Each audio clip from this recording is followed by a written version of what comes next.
Dr. Rev here. Alright, today, really short one. I don't mean to keep doing stuff like this, but this is long overdue. My other sponsor, TR Maker, awesome supplier of all knife making supplies. He kindly sent me this jig months ago now. An amazing jig. I myself haven't used jigs in years, a lot of years. And even back then, I made my own. I used to use a piece of timber and get a plane and then plane down the angle that I wanted for the bevel.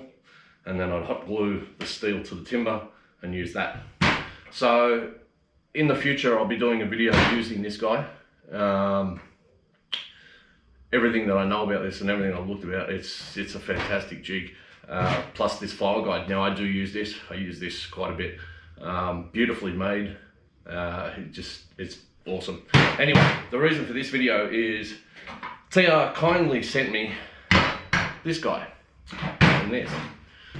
Small roller kit for small grinds. It goes anywhere between a 6mm here all the way up to 35mm. Mate, seriously, like it's just incredibly well made, beautifully machined, anodized. It's great. So today we're going to take this old tool arm, solid aluminium, 200mm by 200mm square. We are going to attach this to this for my small grinder. Now originally what I was going to do is drill and tap the holes for these guys. These are just capped M8 bolts and nuts. After I spoke to TR, he just suggested that we just bore a clean hole all the way through and then nut it up on the other side. So that's what we're going to do. Manufacturer's suggestion, so it's what you should always do. So yeah, no stuffing around, let's get into it. What I did do is cheat and just took a rubbing off the holes on the side of this. This is the easiest way to mark out where your drilling needs to go. I'm sure there's other ways to do this, but this is the way I do it. Whether it's cheating, easy, inaccurate, not. This is as accurate gets. Usually what I'll do is I'll spray this with spray adhesive and then glue it to the surface. Then mark the center line, punch the holes, and then we'll drill them out. So let's do that.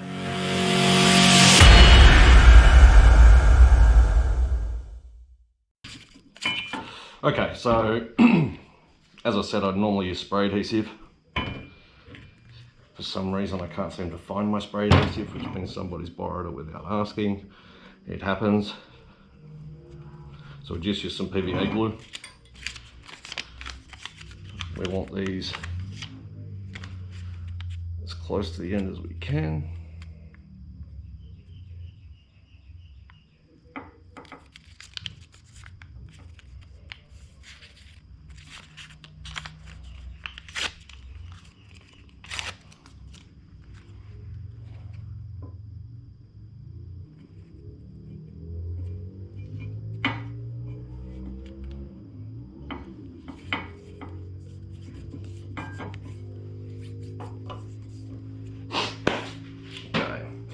Now,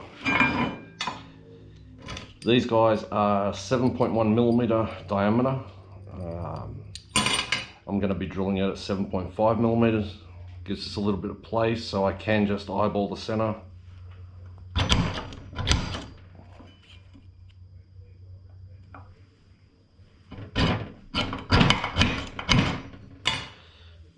Beautiful. All right. So as you can tell, this is an old tool arm. This is where the old stuff used to hook up to. So we're just going to leave that. Don't worry about it. That'll be inside the grinder anyway. So we only have to worry about this end. And this guy is going to be mounted like so. Now, just while I think of it too, if you buy anything from TR, he is an absolute legend and a really nice guy. he will laser etch your logo if you ask him to. He's done it on everything. Really nice of him. I didn't actually ask him to do that, but if you do, I'm pretty certain that he will. All right, so over to the mill. We'll drill these out.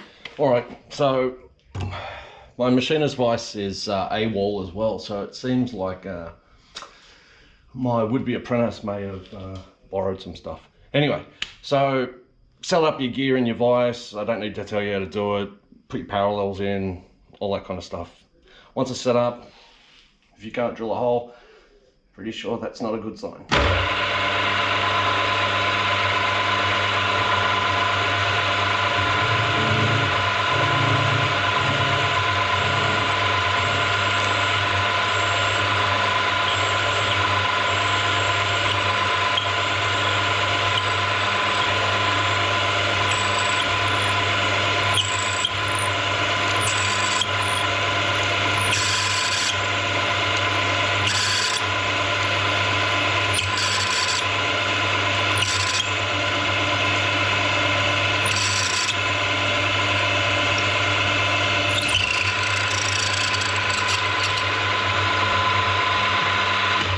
Yeah, no doubt all of you at home just saw that vise move, and the reason it moved is because it's an unsecured vise.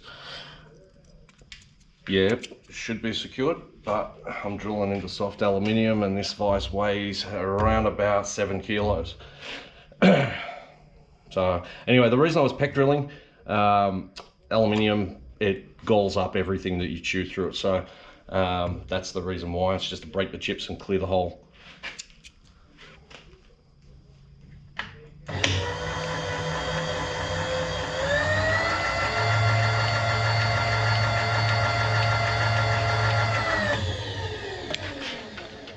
And we are bang on. Beautiful.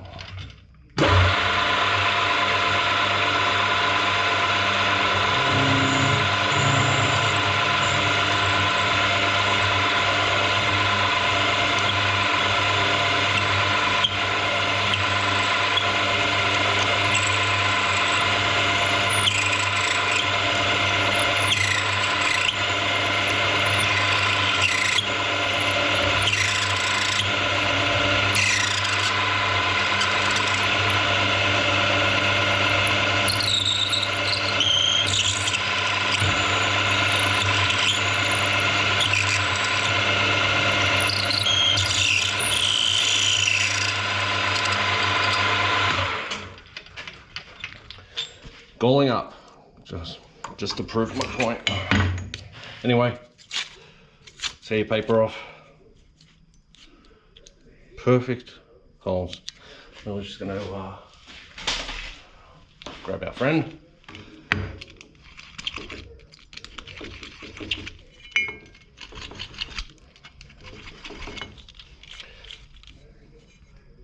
Don't know if you can see that, but nice, clean, perfect holes. Okay guys, first things first, I have to apologize. When I was rambling on about numbers earlier, the 7.5, that's the thread size. That's when I was going to tap the hole. This is an M8 bolt, so it's an 8mm wide bolt, and the hole that I drilled was 8mm. So this bolt should fit super snug, which it does. Okay, so this bit, super easy. Nice flush fit, which is beautiful. Okay, this side, and this should be a really tight fit, and it is beautiful. So, yeah, they're great.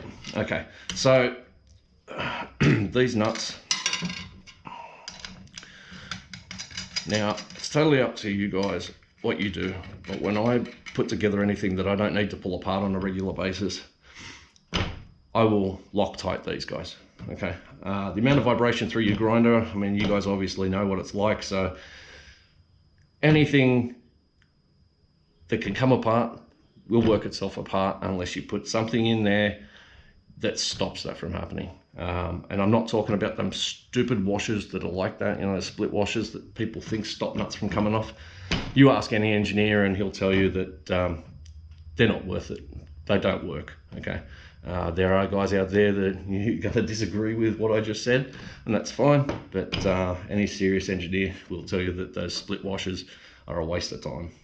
So anyway, I'm going to cinch these up and put a little dab of Loctite on there, and that's it. She is ready to rock and roll. Now, this small roller kit, most of the photos I saw on TR's Instagram page was these 5 rollers, the rubber coated ones. This going all the way down to 6mm is absolutely amazing. The amount of times that you're putting like a choil in or something like that, and you've got to sit there with a file and no, this is absolute gold. And unlike the other small roller kit that I have here that I bought with my small grinder, these guys,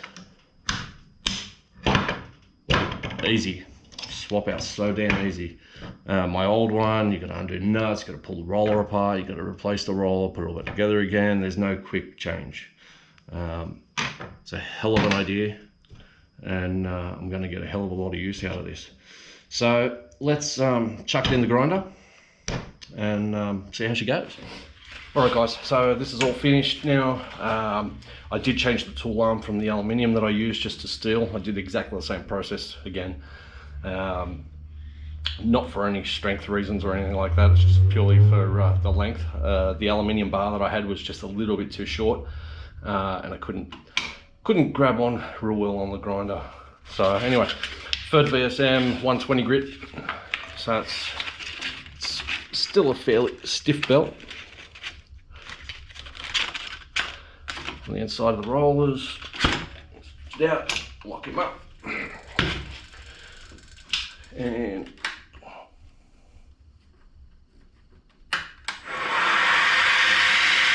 beautiful, absolutely beautiful.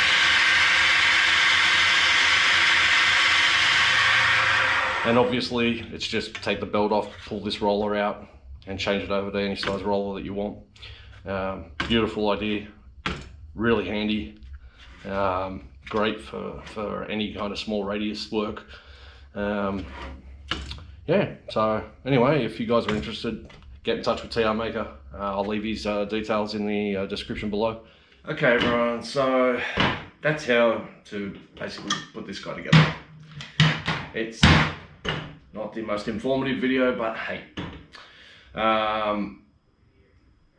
The reason for doing this is actually because every time somebody sees a photo of this thing, they ask me what the hell it is.